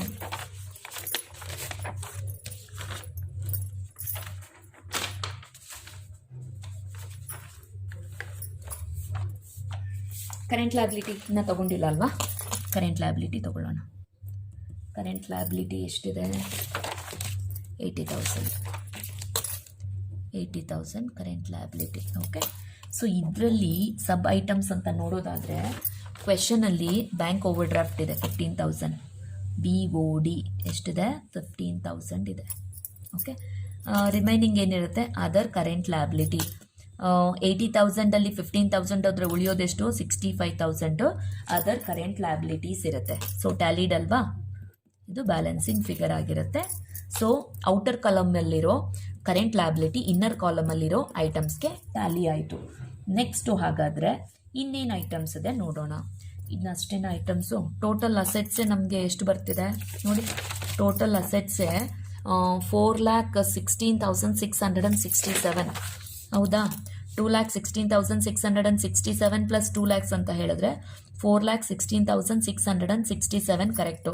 so assets ಎಷ್ಟು ಬಂದರೆ ಲಯಬಿಲಿಟಿನೂ ಎಷ್ಟು ಬರಬೇಕು? ಅಷ್ಟೇ ಬರಬೇಕು. 4,16,667. ಈಗ ನೋಡೋಣ ಸೇಮ್ ವ್ಯಾಲ್ಯೂ ಬಂದಿದೆಯಾ ಇಲ್ವಾ ಅಂತ.